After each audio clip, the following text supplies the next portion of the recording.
Please. ঠিক আছে, শুরু করছি।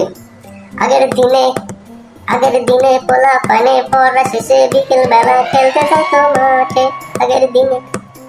আগের দিনে পোলা পানে বিকেল বেলা পড়া শেষে খেলতে যাইতো মাঠে। এখনকার সময় সবাই বসে খাটে। এখনকার সময় সবাই বসে খাটে। হাতে নিয়ে মোবাইলটা কেউ বা খেলে পাবজি, কেউ বা ফ্রি ফায়ার। হাতে নিয়ে মোবাইলটা কেউ বা খেলে পাবজি, কেউ বা ফ্রি ফায়ার। আগের দিনে পোলা পানে বিকেল বেলা পড়া শেষে খেলতে যাইতো মাঠে। এখনকার দিনে পোলা পানে পড়া শেষে বসে সবাই খাটে।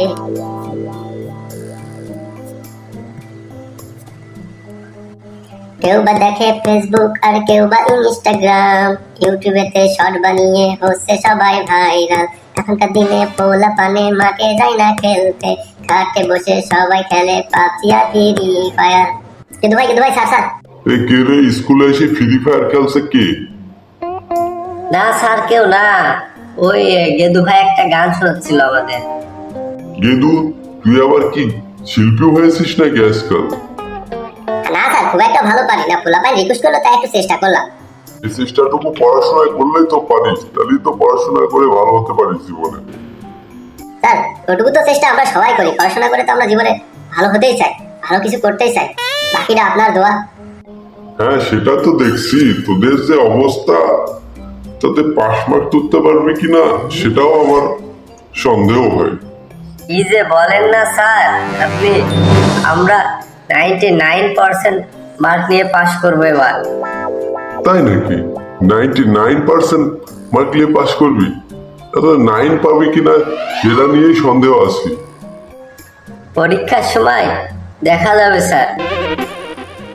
হ্যাঁ, সামনে তো তোদের পরীক্ষা, তো আজকে কিছু অঙ্ক থেকে প্রশ্ন ধরি, দেখি তা কেমন তোরা পারিস। ঠিক আছে স্যার, ধরেন। রেডি তো তোরা? স্যার, আমরা ক্লাসরুমে বসা অবস্থায় সবসময় প্রশ্নের উত্তর দেওয়ার জন্য রেডি থাকি। বাপরে, তোদের কনফিডেন্স দেখে আমার হার্টবিট বেড়ে যাচ্ছে। আপনি ধরুন না স্যার। এবারটা তুই দাঁড়া। জি স্যার, ধরেন স্যার। বল, একজন লোক 1 ঘন্টায় একটি বই পড়ে শেষ করলো, তাহলে 12 ঘন্টায় সে কয়টি বই পড়ে শেষ করবে? স্যার, একজন লোক 1 ঘন্টায় একটি বুক পড়ে শেষ করলো, তাহলে 12 ঘন্টায় সে একটি বুক পড়ে শেষ করবে। কিভাবে আমাকে বুঝিয়ে দে। 1 ঘন্টায় যদি একটা বই পড়ে শেষ করে, তাহলে 12 ঘন্টায় কিভাবে একটি বই পড়ে শেষ করবে?